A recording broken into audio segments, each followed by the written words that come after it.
My name is Frank Poulsen. I'm a filmmaker from Denmark. Yes, I think you called here. The thing is that I would like to come to visit you in Nokia headquarters and make an interview about your corporate responsibility. Yeah, so maybe you can refer me to some or transfer me to some spokesperson in. Unfortunately, no, I can't do that. My first phone was a Nokia, and I've used Nokia ever since. At one point I had a Sony Ericsson, but I couldn't get used to it, so I changed it back to a Nokia. Can I ask you just one? The question is, I've heard that minerals used in mobile phones is coming from the Eastern Congo. I'm not familiar with what you're describing, so I need to do a little bit of research before I can give any answer on camera. Sorry. No. No interviews. No interviews? No interviews. Why not? Press conference happening at 10:30. 10:30? It's invite only, I'm afraid. Can it really be true that our phones contain minerals that are financing war in the Congo? And if the world has known about this for a long time, hasn't anybody done anything about it? Or is the Congo just too far away? I can't live with the fact that my phone might be financing war.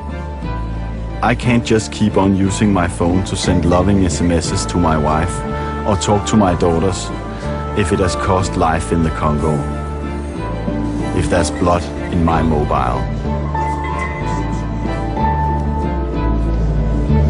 My phone company are renowned for their social responsibility. They will know whether there are blood minerals in my phone or not. Hello, we're here to visit Nokia. Okay, who's your Nokia host? We have no host. You haven't been registered? No. Okay, in that case I need to register you. Yes. Can I get a business card or? Yeah.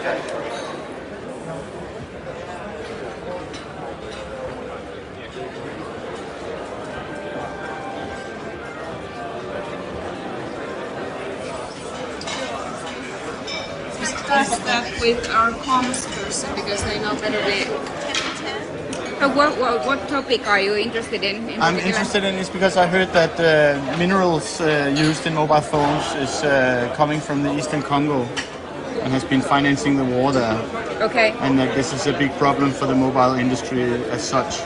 Well, I can take you to that area, and the girls over there can sort you out, so you'll be able to speak with someone. Okay. I'll call my colleague there and tell her that you're on your way. Okay.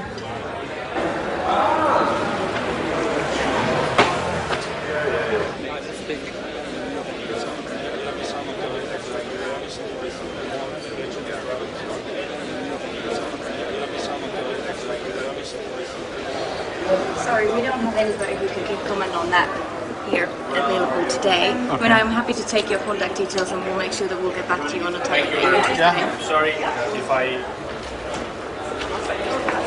It's better if we book the time separately for this. Okay. Okay? Thank you very much. Thank you. Okay, Thanks. bye-bye.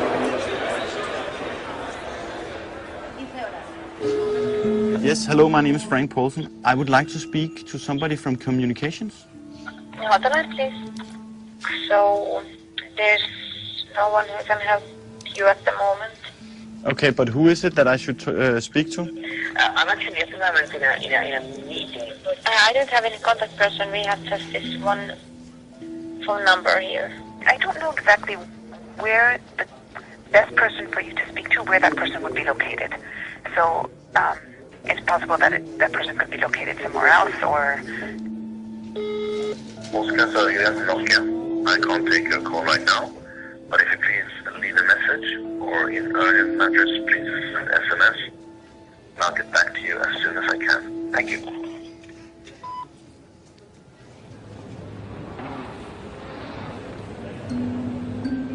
Why is it they won't talk to me? Is it because they are using blood minerals? If that is true, it hardly matches their description of themselves as a human corporation. If there are blood minerals in my phone, it paints a completely new picture of Nokia. Maybe Nokia aren't as socially responsible as I thought they were. I'm on my way to the Congo. I want to see where these minerals are coming from and to see with my own eyes if they are financing war.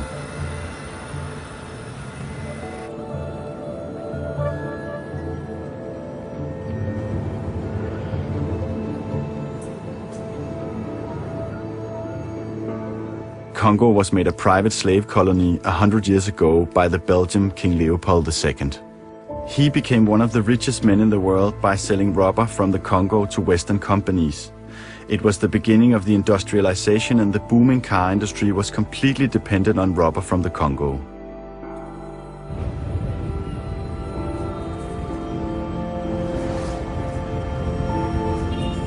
Today, the Congo is one of the poorest countries in the world, even though the country is so rich on natural resources. During the last 15 years, more than 5 million people have died in the eastern Congo, in a war between several armed groups. And it is estimated that not less than 300,000 women have been raped.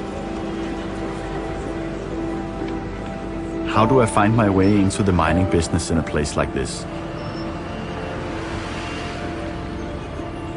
I managed to arrange a meeting with Mr. Kambe, who is a high-ranking official in the Congolese Ministry of Mining.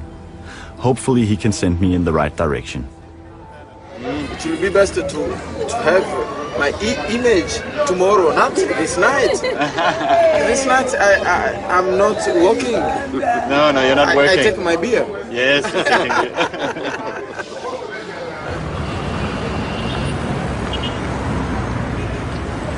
Tala, pangusawa no ki.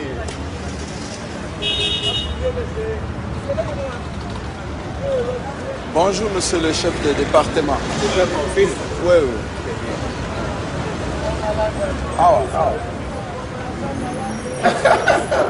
Ok, c'est bien.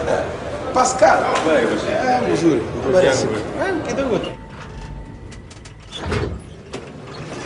Oh, Makungu. Bonjour à tous. Here we have a sample of cassiterite come from Kivu. Here we have a stamp of coltán come from Kivu. Is used in electronic mobile phone, for instance. Kambe says I have to go to the Kivu provinces to look for blood minerals. He tells me that he also owns a private company. He's not only working for the ministry, he gets paid by foreign mining corporations for helping them obtain mining licenses from his own ministry. But don't you think there's isn't there a conflict of interest being both working for the ministry and for the private sector? I mean, you're sitting on both sides of the table. It's good because I have two experience. I can use my experience, private experience here, and I can use my experience here for my private society. But I mean, in my country, in Denmark, it would be illegal to be working as a civil servant in a ministry of mining and then be a private miner as well. I haven't decision. Who has? I don't know. That's political. I'm not a politician. I'm scientific and a businessman, not a politician.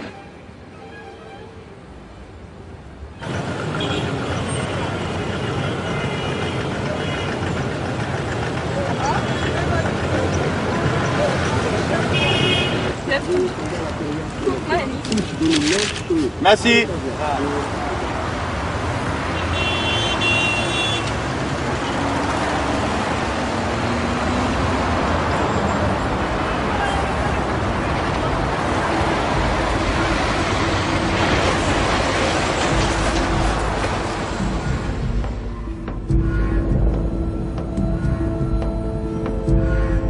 The only safe way to fly in the Congo is with the UN peacekeeping forces. I'm on my way to Goma in North Kivu. I don't know if the Kivus is the right place to go, but I don't have any other leads.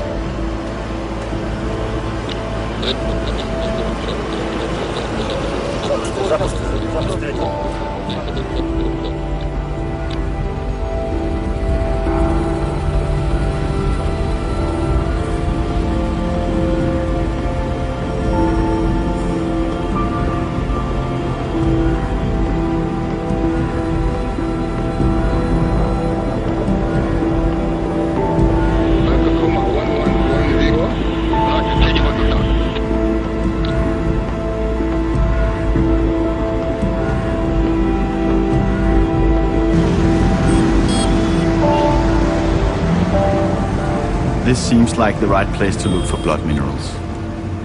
There is no other place in the world where the UN has so many peacekeeping troops.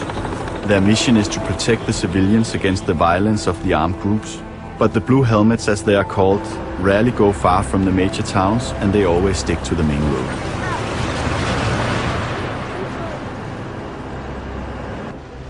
The UN must know who is making money on the minerals here. I go to the UN headquarters. I'm meeting Major Raman, who is in charge of the area called Walikali. I need to know the exact whereabouts of the mines and if the minerals produced there are financing armed groups. Okay, here we go. Okay, gentlemen, this enlargement placed opposite you depicts the area of Walikali territory. This is a very important area as far as the mining and the natural resources are concerned. There are two important localities in this area of responsibility. One is BCA and another is Quilambo. Cassiterite and bauxite, these are the two minerals which are being excavated. BCA, approximately 15 to 20,000 people are employed in the profession of carrying the minerals and mining as well. And minerals which are excavated in this area are brought to the roadheads of Jingala, Osokari and Mubi. For a man with load, it takes 2 days to reach either of the roadhead. Armed groups in this area, would you talk about that? No, I cannot speak though. Frank, Okay. will you excuse me please? I'll speak only the facts which are there with me. Okay, so Yeah. you won't talk about how the... Yeah, I'll be speaking about the Quilambo and the construction of this airstrip. Yeah. Yeah, and the BCI already told you these are the two minerals which are being excavated in this area. Okay. Yeah. But you can't say that it's financing the... You see, I've listed out the government agencies which are there. But you can't say that it's financing? No. Okay, it's all right. Yeah, Frank. Anything particular? I think we're there, Yeah. actually. Just have something. Yeah, okay. Just sip it down. Why won't Major Raman tell me that the armed groups are financed by mining when it has been stated in several reports from the UN Security Council? What is he afraid of? I get the feeling that even the UN is threatened here. Of the hundreds of mines spread out on this territory, the mine in BC is apparently the biggest. And it has earned a bloody history in recent years. I want to go there and see the mine with my own eyes. The question is if I can get the UN to fly me out there. For that, I need to talk to Sylvie from the press office. You know, you fly over and for hours, it's like a broccoli crop, you know. Yeah. It's just like trees, you don't see anything, and every once in a while you see a little bit of those broccoli fields destroyed, and it's a mine. Even though the UN is very carefully about commenting on what goes on, they don't seem to have a problem flying me to Walikali. I don't think Chama will take the film. Okay.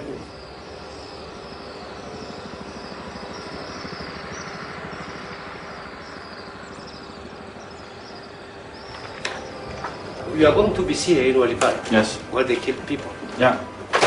Pay attention, anything can happen. Yeah, sure. These people are uncontrolled. So, yes, sure.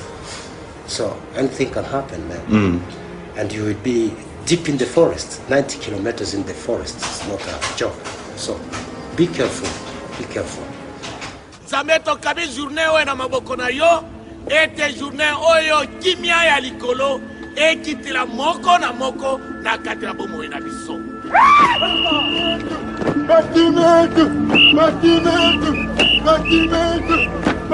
It'll take a couple of days for the UN to do the paperwork necessary for me to get on a helicopter to Walikali.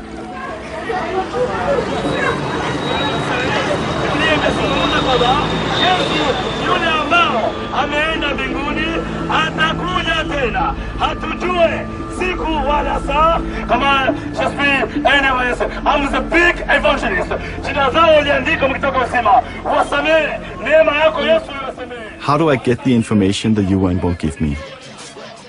I find the bar in Goma where the white people go. I want to know what the connection is between the mining and the armed groups. I'm told that it can be dangerous to ask too many questions here. But I find some guys who are working for MPC, Mining Processing Company, and I decide to get drunk with them. The next morning I wake up in the house of one of them.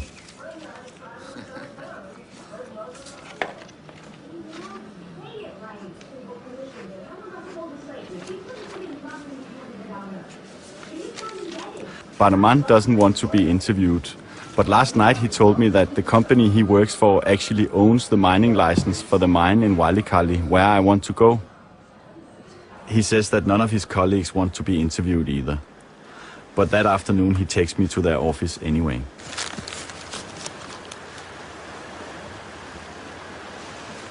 Yes. Okay, my finger, Goma, that's where we are.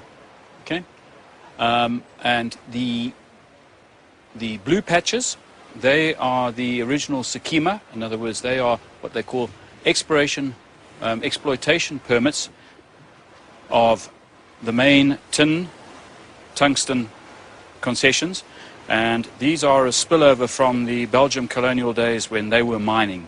Where can you tell about these different kind of armed groups that are in this area? Well, it's actually quite dynamic because we've done some exploration recently here, and the geologists moved in here, and then suddenly they came out of the bush, and the main road from there all the way to Lubuntu, 30 kilometers of that road now was controlled by the Simba, and they were taking $30 tax for you to pass through. So, and then there'll obviously be the 85th Brigade will have blocks somewhere along this road. You'll also have General Nkunda's crowd somewhere around here. You'll have the Interahamwe in the mountains there. They will be taking taxes off of you. So it's very dynamic. They set up in a place, they maintain it for a while, then they'll close off and move somewhere else. So from Goma to Basia mine is where my finger is. We're looking at about 170 kilometers by plane. And Walikali, where you are actually, Walikali, there is actual Walikali itself, which is about 130 kilometers by plane straight. And where's BCA? And BCA is up there. And do you consider it dangerous to go to BCA? I mean, also for me as a filmmaker to go there and make a film. It depends on the people, how drunk they are, how much money they want. The people from MPC have waited more than 2 years to get access to BCA, while different armed groups have been in control of the mine. Right now, BCA is controlled by a unit of the Congolese army, FARDC. According to the people from MPC, the National Army is acting in the same way as the armed groups. Colonel Sammy is a prick. Listen, I can still hear you, huh? Come again. What were you saying? No, we were just mentioning, who do you believe in this country, huh? Yeah. So tell me, who should I believe? Us. Of course. What are you saying? Who should I believe? Us. Why? Yes. Well, we personally haven't really got much to gain from it apart from our salaries. We're employed. Yeah. That's it.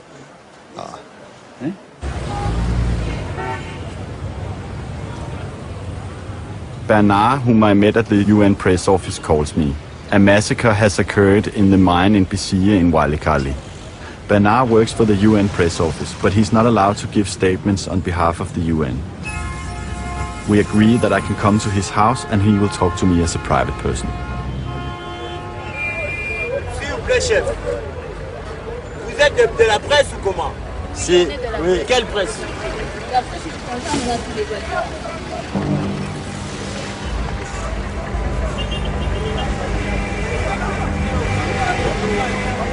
Come again.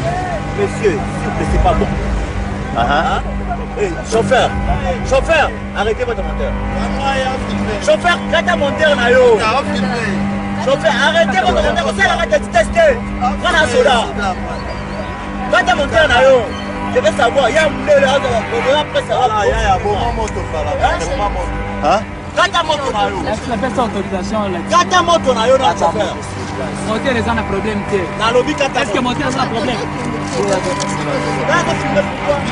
Autorisation ezali. Autorisation yango wana ezali. C'est quoi là?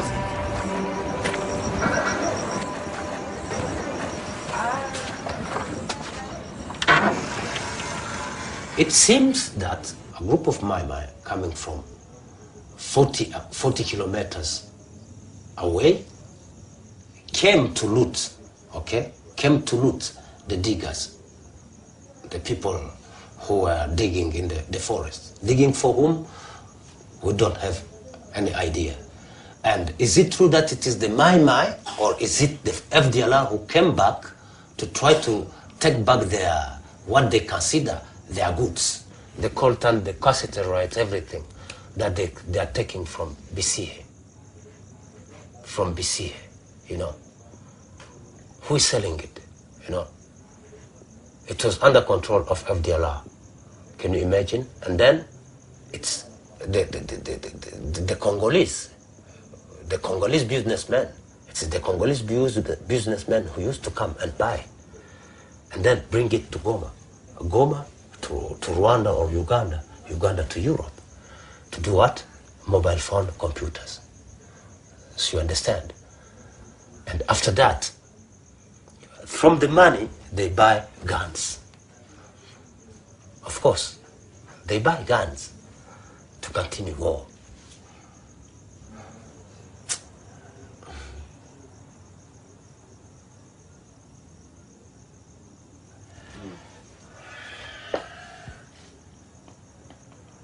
Just today, you know, I've met a woman called Masika.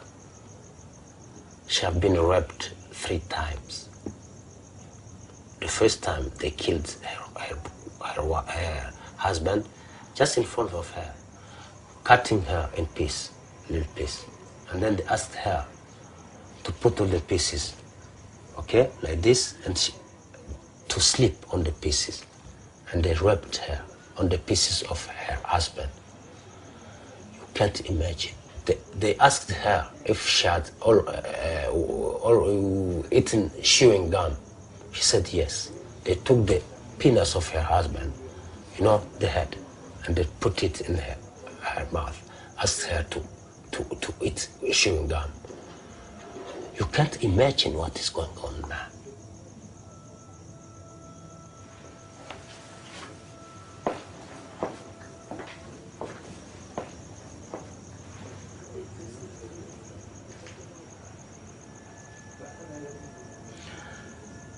Walikale, I think you are going there, but pay attention. Be careful. But because, you know, anything can happen.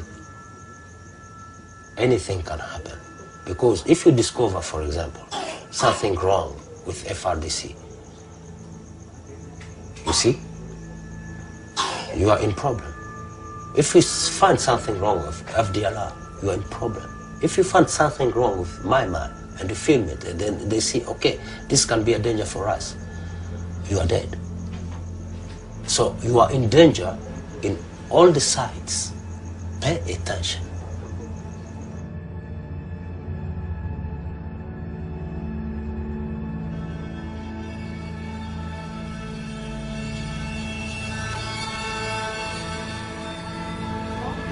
The next day I go back to Seville at the UN headquarters to collect my permit to fly with a helicopter to Walikale. Plus, be aware, fully aware that the FDLR at the moment are really in a rampage campaign, they are striking very strongly the civilian, and we can't exclude either the possibility of them striking some foreigners or striking some people. So everything can happen, and there is no way I'm going to send anyone in this kind of mess and quagmire. But, okay, but... So the rule in this specific case is that this is a no-go area, and the debate is closed, I'm sorry, okay? I don't know what goes on in Walikale, and it seems very dangerous to go there.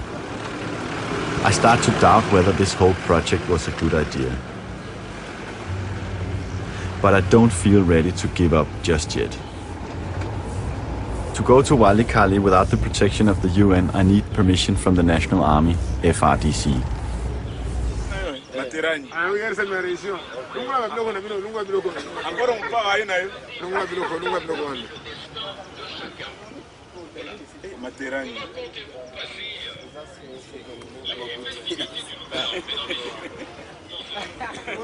I'm told that I'll never get permission to go to the mines in Walikale because high-ranking officers are making a lot of money from the minerals.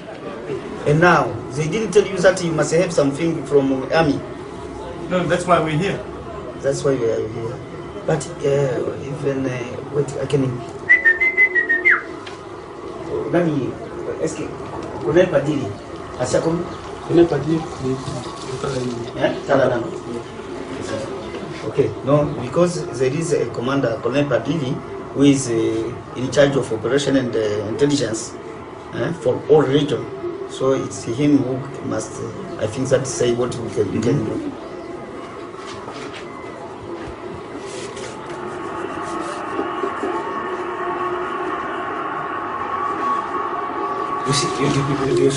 You see this? No, what is that? Ah, it's you, huh? Is it me? You see? And you see? Ah, that's very nice. You see it? Masai. Yeah, Masai. You're Masai, yeah? Yeah, my son who sent me. Okay.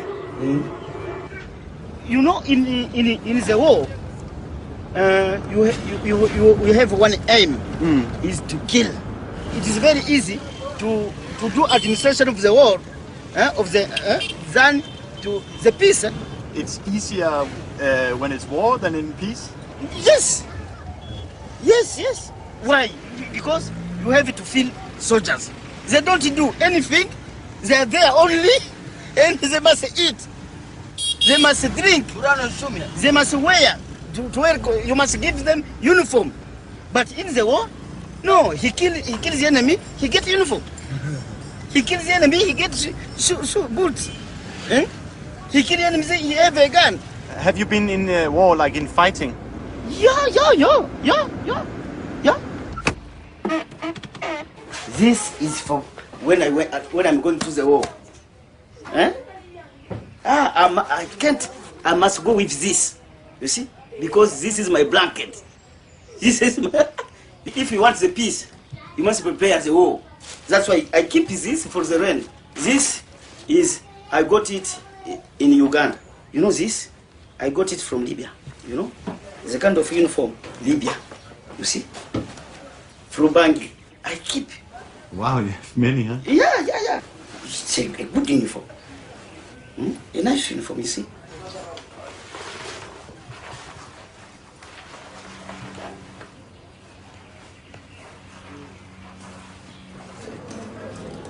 Yeah, go on. Yeah.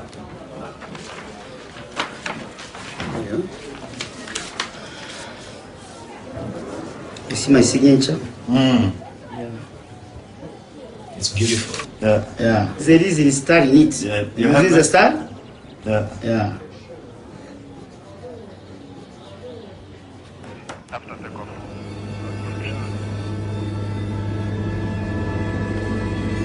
Finally, I'm on board one of the small Russian cargo planes that transports the minerals from Walikale to Goma. I know that we are going to land on a small piece of road in the middle of the jungle.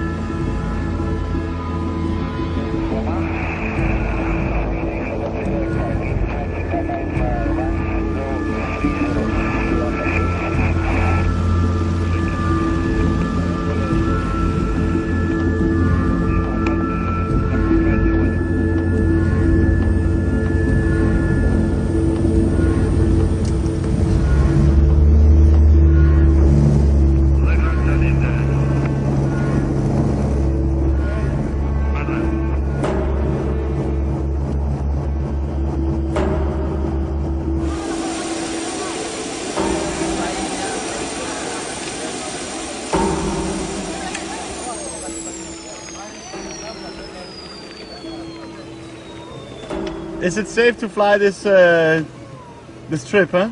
Yeah, it's safe.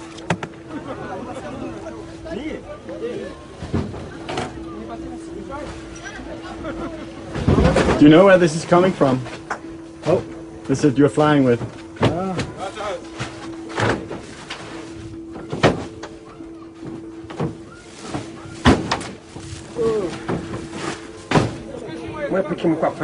Unapanda federal state of land.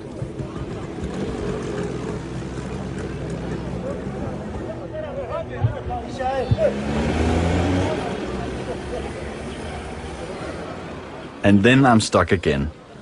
Also here in Walikale, I have to visit the local authorities, but it is weekend, so I have to wait for Monday morning.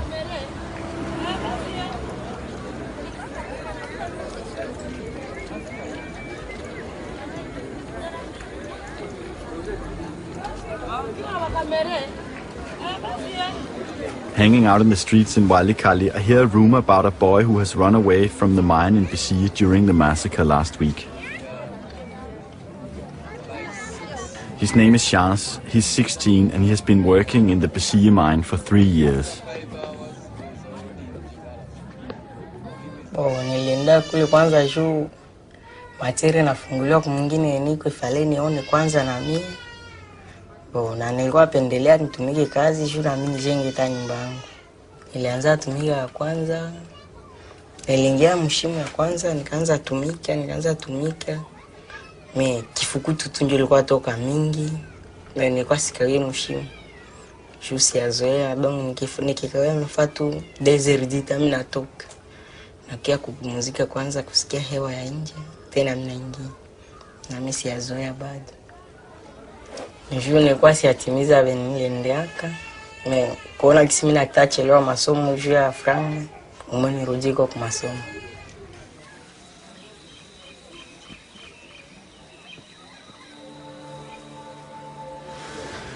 Okay, thank you very much. Thank you. I require the local authorities' validation of my permits. They are also involved in the mining business and have some authorities over the armed groups.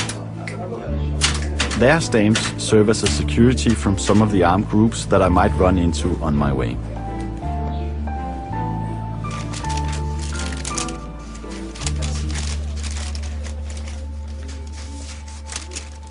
Okay. I get the feeling that if I'm going to film in the mine in Bisiye, it has to be quick in, quick out. So I need someone who knows the place well. I go to look for Chance to ask him if he will help me. Chance isn't there, but his mother invites me in. The reason we were interested in Chance is because he came from Bisiye. Did he tell you about what he experienced there? Mimi nashukuru Mungu sana. Kuona gisi anaponyoka mwa ile hali ya vile. Juu bale bote wenye balikufa kule yeye hakukuwa mzuri kubashinda, lakini Mungu ndio alipenda kumuponesha kwa ile hewa. I see you go here. Yes, we talk administration. Yes, and we also talked to your mother for a long time, huh? Yeah. And she agreed that you can come with us to Bisiye. Tunaweza enda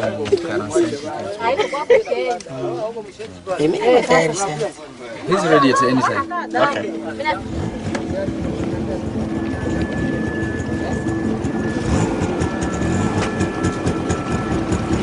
Let's go. You coming?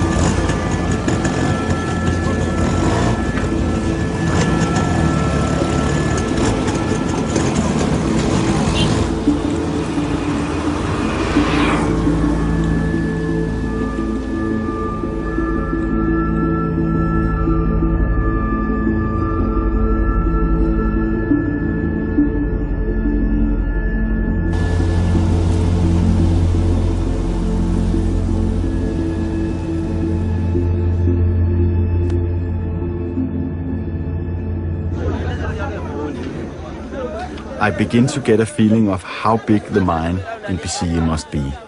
These carriers have walked 90 kilometers the last 2 days with 50 kilos on their back. Every day, 600 carriers come out of the woods with 30 tons of minerals from Bisiye.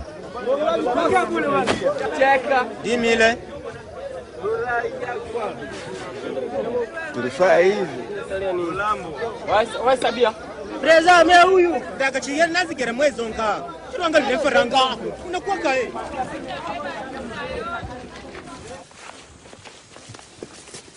The carriers warn us. There are many soldiers on the way to Bisiye. They advise us to take another path, so we continue on the motorbikes for a couple of hours and then we start to walk. From here, it's 2 days on foot to get to Bisiye.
You see that it's nice.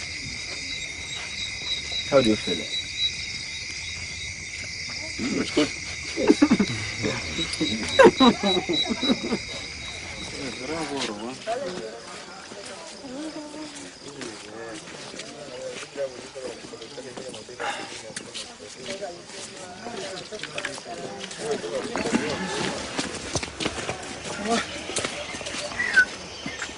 After some really hard days, we reach the path the carriers use.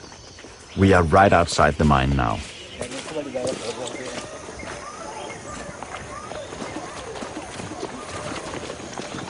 The 85th Brigade currently controlling the mine is a unit of the Congolese National Army that has gone solo and is operating completely on their own.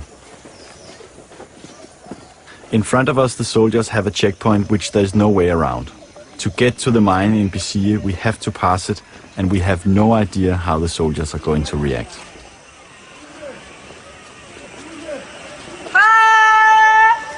Wait! Good morning. Good morning. How are you? I'm fine. And you? Hey. Huh? Jambo. What is your name? My name is Frank. This is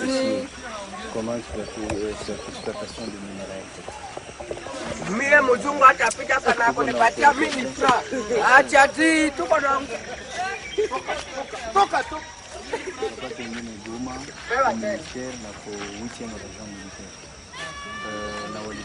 Mzungu apita tena kufali.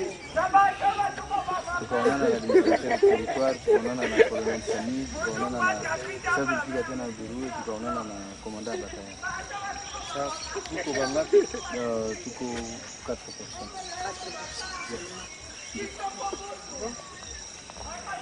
Mais nakwambia je suis handicapé. Au nom de ma mère. Allez, donnez-moi 1000 francs. 1000 francs, donnez-moi.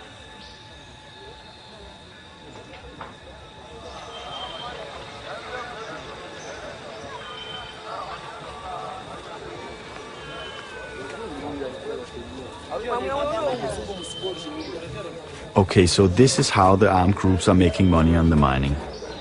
They don't even have to leave the forest. They let the local population do the hard work, and then they impose taxes on everyone. And to get in and out of the mining area, you also have to pay some money.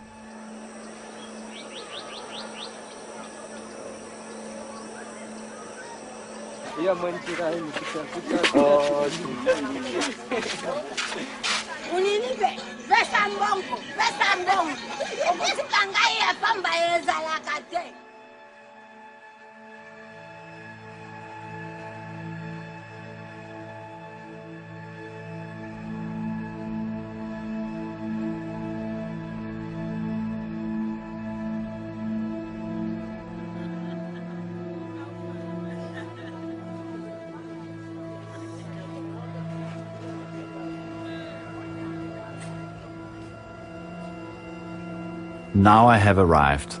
Finally I'm here. This is what I've been looking for.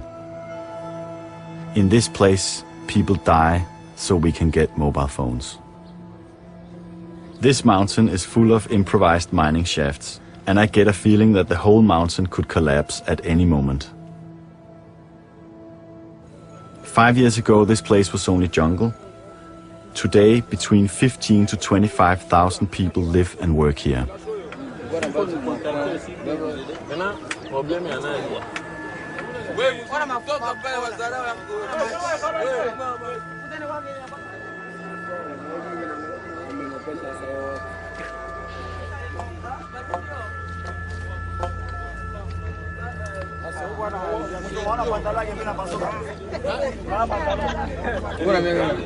Me, 14.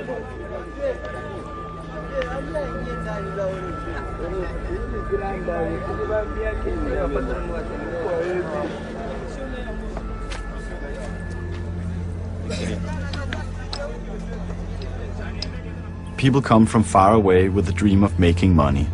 But living expenses are so high due to the taxes imposed by the armed groups that most people can't afford to get out again. They are trapped here.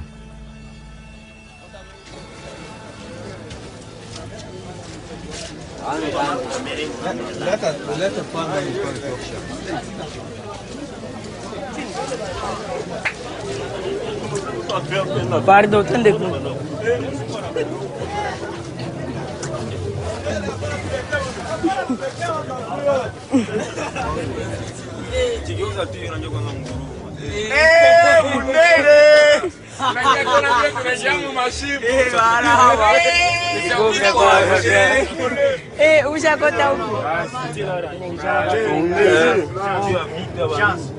This is where you live? Not, this is house. Okay.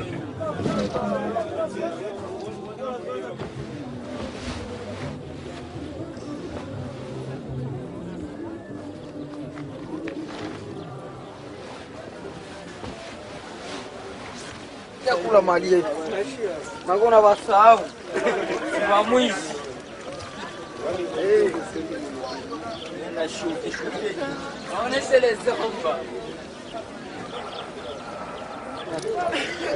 Ake balikuwa pigia masasi hapo. Masasi lilia, batu kudai.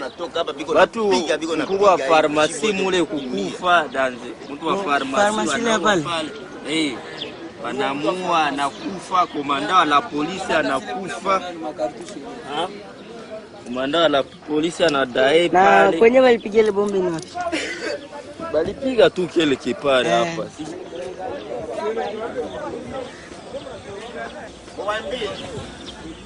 Furi. Haikuepo. Njoo wapi na kwa? Mwezi mkimuona sasa malivulu waibu wote hapa. The mine which Chance worked in until recently is almost 100 meters deep. Chance has told me that it takes such long time to crawl down and up again that he sometimes stayed down there for a week without coming up.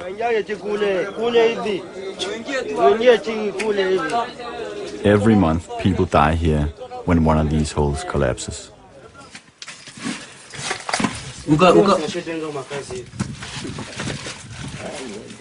Mshuke ashimame tena pale. Sasa. Mshuke hivi tena ashimame pale. Jambo bra. Niweza kamera papa. Habari ya sai. Bwana, usishuke hivi. Shuka kwanza usini kamera sai. Wewe uko unaenda wapi wewe? Wewe.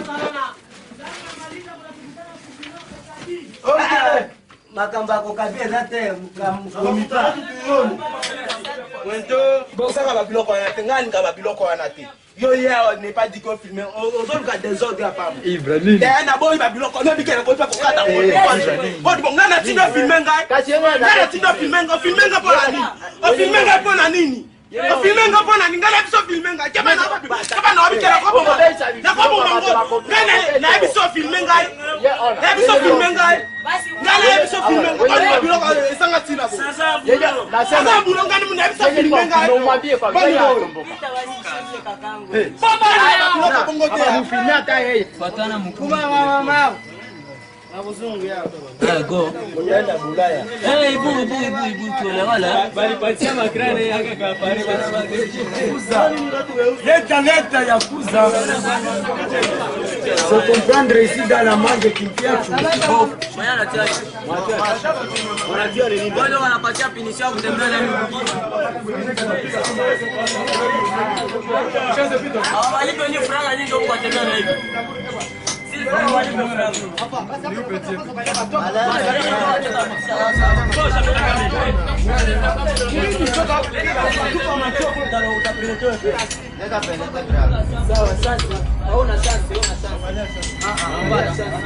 Anda tu mwanzo ya tamburu haiko Josepe.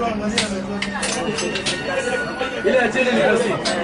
Maana wakati mko mnashuka kasi mnafuata ni chini tu. Bora kukibambaza mbele.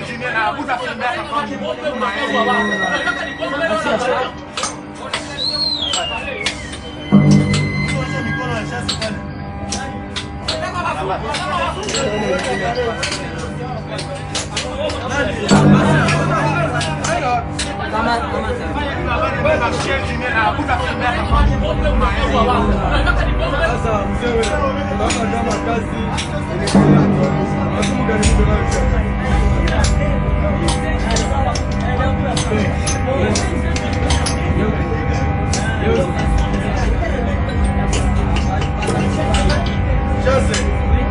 kama ilikataziwa watoto wadogo kuja kutumika wakati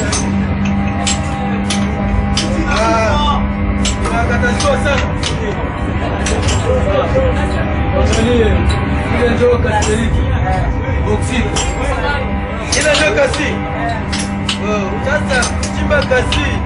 Inalomba mabitu gani kabisa mtu anaweza kuwa nayo. Hapo kuna mataka moja kiasi mimi naonesha. Hauna mazete.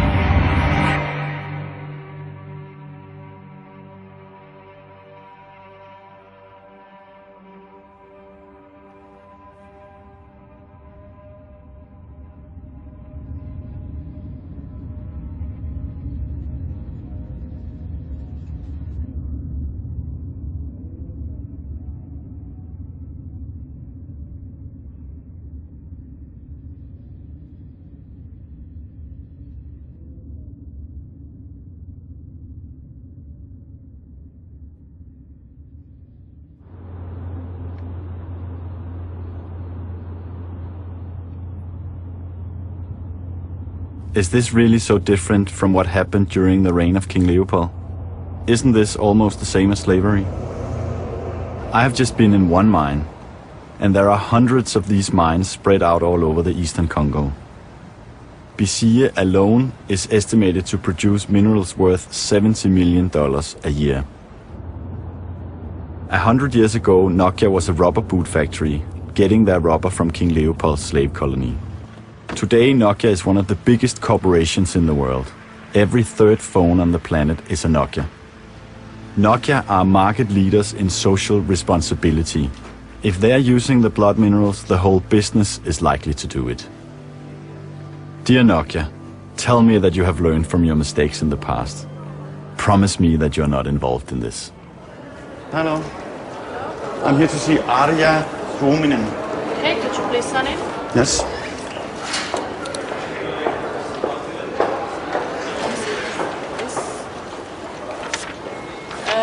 Frank Paulsen. Yeah, okay, Arya is in a meeting the whole day. So, do you have a meeting with her? Or? Yes, we wrote a long time ago saying that we were coming. So she knows. This I can't sign. What? Because it says I'm not allowed to film.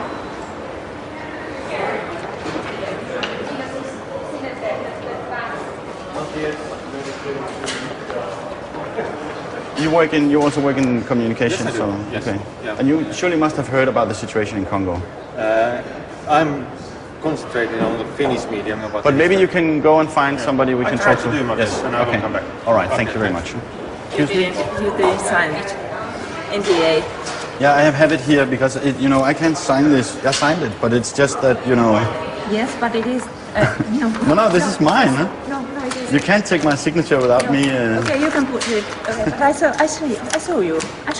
I don't take it. This is because you can use all the information what we give you here. Yeah. But if you suddenly heard something, so you can't. Because excuse me. But can I please have this back? This is, Yeah, but you can go inside this house without your signature. No. But then we'll have to make an agreement to that I can film, because I can't sign that I'm not filming because I'm here to make a film. I'm truly sorry. I was not able to find any spokesperson. I'm truly sorry. So? Yeah, we are not able to arrange an interview here. I mean, yeah, but those people who know the case are either in traveling or then in meeting somewhere. I haven't been able to reach.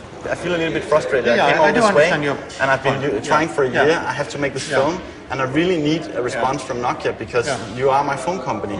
And as a consumer, as a citizen in this world, I'm very concerned about this. I do understand also your point, but I'm truly sorry, but I wasn't able to arrange an interview. but I also have to. I know you're just doing your job, and I'm also just trying to do my job. And I can't leave here before I get an interview, or at least an appointment to have an interview. Yes, hello. Can I speak to Pekka Isosompi? Yes, but it's because I was really. Well, sorry. I'm allowing you to film. So because I didn't want to write, that I'm, signing that I'm not filming. Yes, but it's fine now that I'm here. Okay. Wow, this is a nice place. Huh? So we're in. All right. So. Hello. Hello. How are you? I'm fine. Nice to meet you. Nice to meet you. So. We have taken action since 2001 on these issues, where we first became aware of the fact that a raw material called coltán, coming from Congo, can be turned into tantalum, and tantalum is a material that is used in mobile phones, but also in all other electronic products. Of course. Yes. And then we went to our suppliers, meaning companies who manufacture parts that are used in mobile phones, and asked them that, can you trace where tantalum that you're using is coming from? But we very quickly realized that there's a huge challenge in tracing metals. There is no mechanism to be 100% sure where the raw material is coming from. There's no labeling. You cannot trace or test from the material that which of the part of this particular metal is coming from which mines. It's impossible. And how can we, if we have a requirement, how can we then make sure that that requirement goes through the supply chain? And there we need mechanisms, and these we are now developing. So there's a big challenge there. Okay, but it's a serious issue. We work on this, and we hope that there will be a resolution that will deliver the things that we can securely say that we have a responsible supply chain.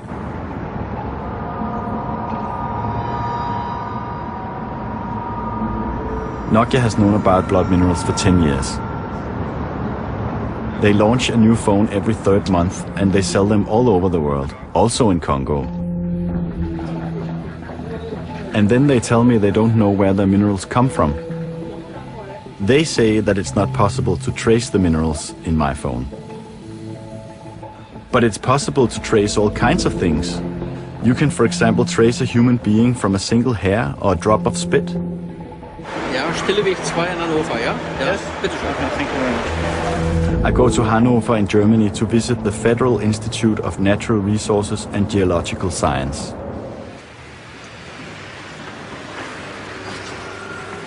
Hello. I have an appointment with Dr. Frank Melcher. Dr. Frank Melcher? Yes. Melcher. Melcher. Warte, Herr Dr. Melcher, Sie haben hier Besuch. Jawohl, bitte. Voila, come in. Hello. Hi, I'm Frank. I'm also Frank. Nice meeting you. Nice meeting you. Hi. So, hello. So Simon, he is a PhD student. He's working on the tin. Yes. So he is looking into options to fingerprint cassiterite. Yes. Okay. And Thorsten, he is knowledgeable about the coltán. So he okay. was working on the coltán. Yes. And yeah. Yes. Okay.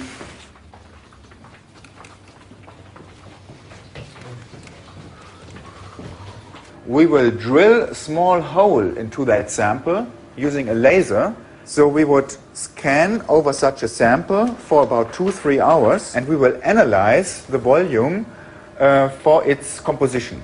This is the fingerprint, okay? And this is very typical for BZ. Here is Rwanda, Burundi, Uganda. BZ would be somewhere here. Okay, here's Walikale. BZ would be somewhere here. Basically almost in the white area here where there's no geology. So for every grain that we analyze here, we get the formation age, a geological age. And we can say, oh, this material must come from the DRC, or it must come from Mozambique or whatever, because we know exactly how old these grains should be. Okay? So this is the trick about that machine.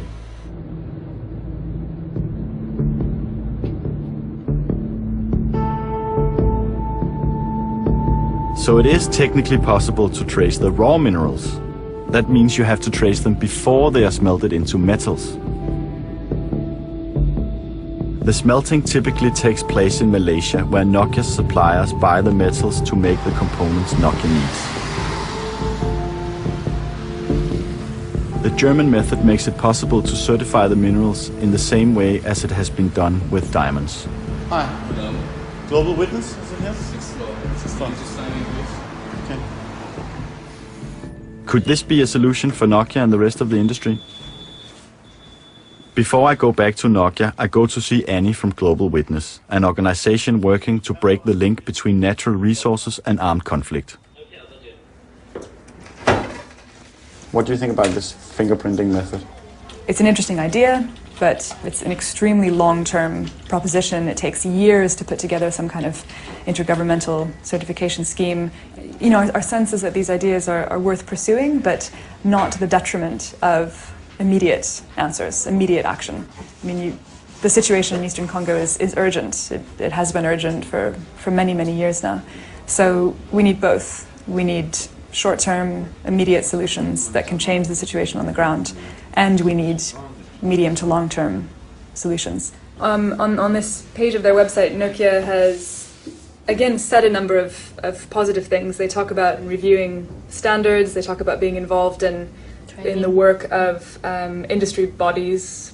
We welcome these steps. Of course, we're not going to reject them, but at this point, it's too little, too late, and not fast enough. We want Nokia to actually prove to their consumers, so to publish on their website or elsewhere, exactly what they're doing. What are the contracts that they have with their suppliers? What kind of proof do their suppliers bring to them? People hide behind the fact that they are big companies and they have their selected suppliers, and this is kind of, you know, that's what gives them the edge, you know, in this very difficult market, who they're getting the stuff from and how much they're paying for it. But at the end of the day, I mean, we need to know, in the light of what goes on in the Congo, we need to know where the stuff is coming from, and one of these very easy steps is for them to put it on their website. The Congo can't wait to get a certification of the minerals. Until now, 5 million people have died in Congo in a war primarily financed by the electronic industry. Global Witness has a very simple solution. The phone industry can publish their supply chain. If Nokia won't do this, I will never find out if there's blood in my mobile. Watch out for the floor so that you don't get slippery. Sarah, my contact at Nokia, arranges for me to talk to a woman called Abby, working directly with the supply chain. Hello, I'm Frank. Hi, Frank. Nice to meet you. I have to say that with all the benefits that mobile communication can deliver, it is frustrating that the change is not faster when it comes to the challenges within the DRC. I believe that as sort of Nokia, as an individual company, and then also working at an industry level, that we are working then as fast as we can to be part of a solution. I think the thing is that it's unfortunately it's not just down to industry alone. You know, Nokia. I wish Nokia could solve this, but we can't. You know, I think we need to be a little bit humble here and say that it really relies As one of the biggest companies in the world, you're on a top 100 list of biggest companies in the world. I mean, humbleness is a little bit strange to me when you are. I mean, you have 100,000 employees worldwide, and you are big. You are the biggest player in the mobile industry, at least. I mean, every third phone in the world is a Nokia. We are, yeah. But I think that's the thing. As a global company and as a market leader, we have a responsibility to be part of the solution as an individual company, but then also help drive things at an industry level. For sure, it is tricky. You know, if we knew the answer, we would have done it a long time ago. But one of the answers, one of the recommendations made by several NGOs is to have more transparency. to put out your supply chain on your website, for instance. Yeah. Why don't you do this? I mean, this is something that you could do tomorrow. Yeah, we are committed to improving our transparency, and we have seen. But isn't it true? I mean, it would be very easy just to demand from your suppliers that they also publish their suppliers, and then publish all the whole supply chain, and that would really make a great difference in tracing these illegal minerals, the conflict minerals. Well, I mean, there are sort of confidential sort of sensitivities in publishing sort of supplier names, both sort of for Nokia and for the suppliers as well. You mean because of competition from other phone companies? It could be competition or sort of new technologies, issues like that. So there are factors to consider when you know deciding to make a sort of list available. So what we're talking about is we have on one hand we have the competition, which is a race to get profit. Am I right? Competition is about profit. Yeah. It's about getting the best profit. And on the other hand, we have dying children in Africa, raped women, millions of dead. And this is what I mean, this is just to understand the dilemma here, because the recommendation from several NGOs is to publish your supply chain. Yeah. And what you're telling me, the reason why we're not doing it is because we want to make more money? No, that's not what I'm saying. I'm simplifying it, I know, but in a way, isn't it so? I mean, I don't think we can compare. I can't see how we can compare. Of course, we need to be doing everything that is possible to stop or to use our influence to address the issues. We are looking at how we can be more transparent and maybe in the future, but at the moment there are issues then or sort of sensitivities then both for Nokia and on the supplier side that need to be sort of worked out.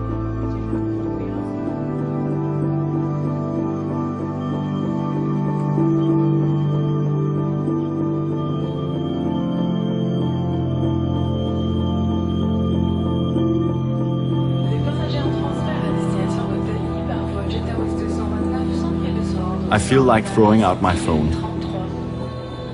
but I'm addicted to it. I still want to be able to call home and hear how the family is doing.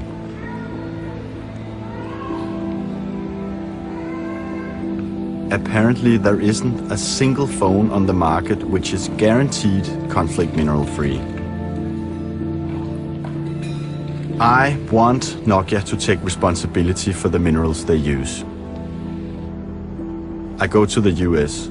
Over there, they're working on a law in Congress that will make blood minerals illegal.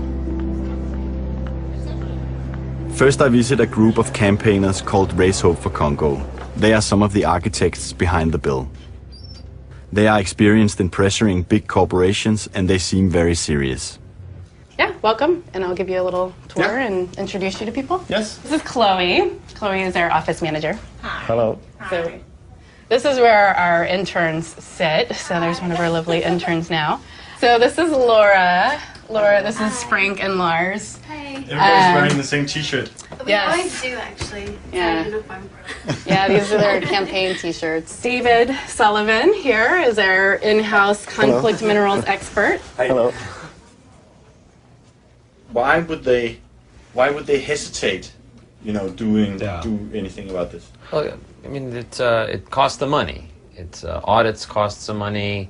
This is a time of recession, so they say that their sales are falling. Though if you look at the latest figures, actually, all the cell phone companies have increased their sales over the last year. It is really a wonder why they haven't taken more steps on this conflict minerals issue. I think they need to see more public pressure in order to feel like, okay, we need to take action. Yeah, but I mean, if the people sitting in Finland controlling Nokia, they know about this and they keep on doing it, what does that tell us about these people? I mean, I think part of the challenge in terms of when you're trying to actually to compel these companies to change their policies and devote real resources to a problem like this, is that at the one time you're trying to to sort of pressure them, and at the other time, you're also trying to work with them. All of these companies have their corporate social responsibility departments whose job it is to meet with people like us and try to convince us that they're doing the right thing. And most of those people, you talk to them, they're appalled about what's going on in BCA Mine. They don't want their company to have any association with that. They want to try to be able to fix it, but also generally they tend to be a kind of mid-level corporate responsibility person in the company who doesn't have the authority, who doesn't have the budget, who doesn't have the ability to really demand the resources from the company that are commensurate to the problem in Congo. The people from Raise Hope for Congo emphasizes the importance on working on multiple fronts. They not only lobby the industry, but also on a political level. Simultaneously, they are creating awareness in the public through an internet campaign. They are circulating. Okay. Of course. We launched a campaign called Raise Hope for Congo that's basically advocating for an end to the scourge of conflict minerals.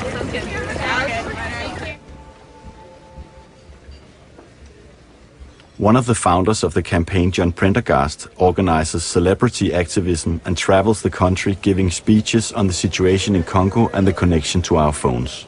He is a former advisor for the Clinton administration. Where do we go? Hey, excuse me. Hey. Hi. Can he finish? Yeah. Okay, sorry, you can finish. This issue makes my heart sing. And I wholeheartedly believe that if we come together and we use our voices to make change, we can become the first college in the nation to go conflict mineral free. People always talk about all these countries are so corrupt. Well, who's buying? Left to their own devices, these companies most likely aren't going to change behavior until, as you know better than anyone, until there's consumer demand for change. Thank you, sir. Great. Thank you very much. How you doing? Wow, that guy knows what he's doing. Thank you so much. Okay, guys, nice to meet you. We're doing Darfur Thursday, right? That's cool. All right, great. Thank you. All right, sure, my pleasure. I was noticing yesterday when you were giving your speech that you're not saying publish your supply chain to the companies. You're saying if you make a phone that you can prove that is conflict mineral free, we'll buy it. Is there a difference between There's transparency, so publishing the supply chain is one element of it, but it's not enough. If Apple and Walmart and a few of these big companies say, actually, within a year, we want to see conflict-free products, and if we don't see it, we're going to figure out a way to get our stuff ourselves. The refiners are going to do what they got to do. It's human nature. This isn't like this isn't some attack. I mean, this is just the way businesses run. They got to keep their costs down, and if they can get it from some slave labor, they're going to get it from slave labor until somebody blows the whistle and says, "Wait a minute, you're causing slavery by what you're doing." And they're like, "Oh, sorry, we'll stop." So I'm very disturbed when I hear that people say they're already doing all they can. It's disingenuous, it's inaccurate, and it just slows down the effort to try to get a solution. And so, who suffers from that kind of deception is the people in Congo. Finally, I'm on my way to meet the politician who initiated the bill in the US Congress. 10:35. 35. It's 10:37 to. Okay. Jim Dunn.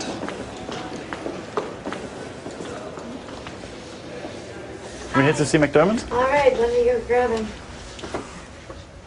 We follow you or we wait? No, just one moment. Okay, thanks. Hi. Hello. How are you? I'm fine. I'm Ed.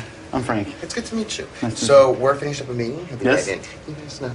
Are you gonna film like the whole walking through and everything like that? If it's okay with you, we have been doing this all the way through Congo and All the way everywhere, yeah, and Okay. through. So yeah, no, can you just turn off for just? Yeah. Okay.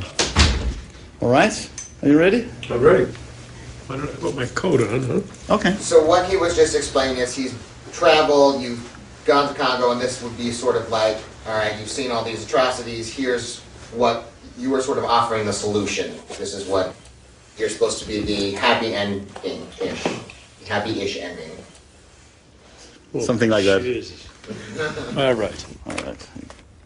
When you think about how you can stop the mayhem that's going on to people and the awful things that are being perpetrated on women and children particularly, but on everyone, one of the best ways is to get your hand on the money and stop it. And so we've put this bill together to say that you have to use minerals that have come from a traditional, legitimate source, not through the back door of these warlords stealing and using people and using it to fight a guerrilla warfare. So it's from my point of view, you cannot reap the benefits of civilization on the backs of that kind of cruelty and awful treatment of human beings. And we have to do what we can to stop it.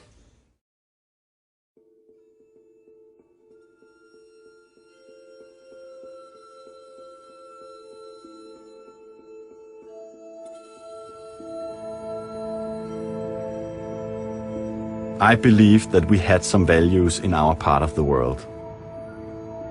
Some virtues we could be proud of.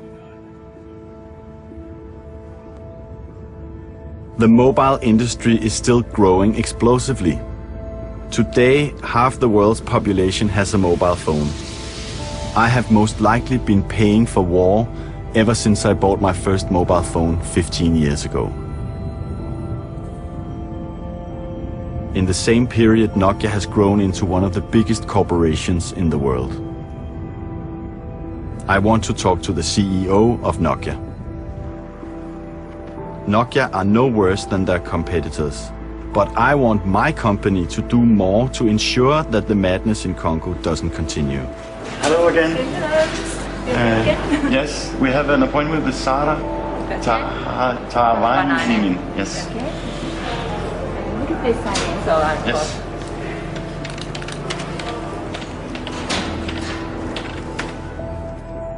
Sarah, my contact at Nokia, has reluctantly agreed that I can come back to their headquarters one last time.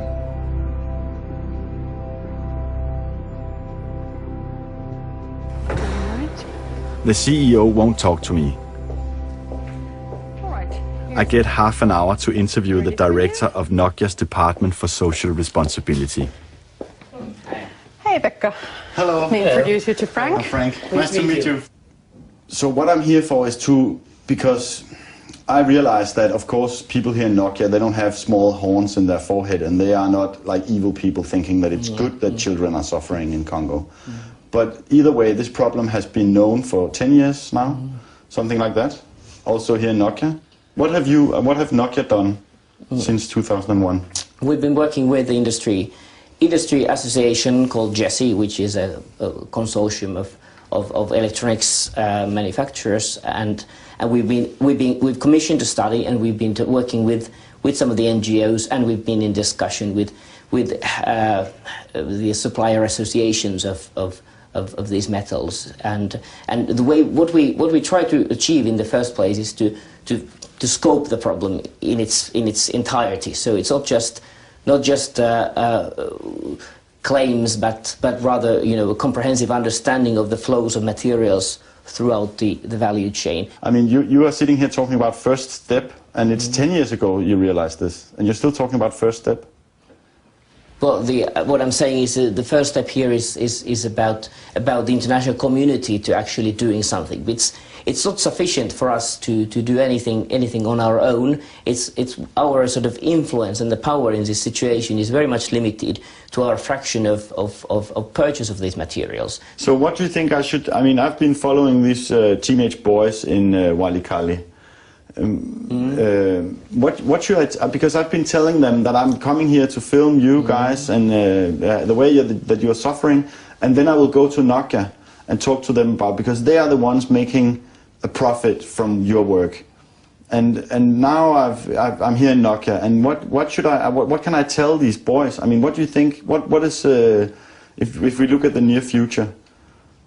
Well, I think you can always tell, and I think that's very important, that there's always hope, and there's a hope for better future, but the solution is of course complex, and the road there is very complex, and societies don't develop quickly, but the most important thing is that we have a concern, and I think the concern is not just among companies, it's among consumers, citizens, which means to governments, and I'm optimistic, as a matter of fact, that there will be a solution ahead. It's not going to be an easy one, and it's going to be a simple one, and it can't be solved by simply doing little tricks here and there. But it's a sustainable long-term solution. Yeah, it's a long road, but so it will take years before these boys that I've met will see any changes. That is one thing, and so this is like this is a hard thing to tell them, I think, that I have to go and say, well, you risk your life making this film, we were hoping for that it could, maybe change something. I can't, I have to tell you that it's not very likely that it will be very soon. Huh? I actually have much bigger hopes for your own film, actually. I think your film has a great opportunity to bring these things into attention in the Western world. I think, you shouldn't be too pessimistic about your opportunities here. But I think our time is now very much up, and I have to move forward. Yes. All right, I need to take care of your schedule and the Sure. Yes. What time is it? It's 2 o'clock, so Sorry, to catch your plane. I've got a flight to catch. Yeah.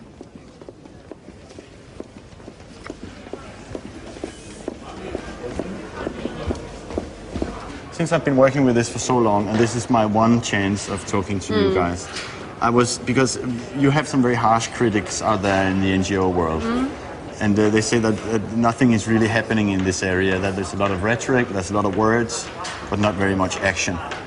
And many years has passed. This is not a new problem. This is something that has been known for almost the last 10 years now. And I was really hoping that they would in some way admit, because that's the only chance of coming good out of this, is to say, we admit we haven't been doing enough, or we admit that this is, that we have, that in some way, Why would we admit something just for you to get a good film if we don't feel that we have anything to admit?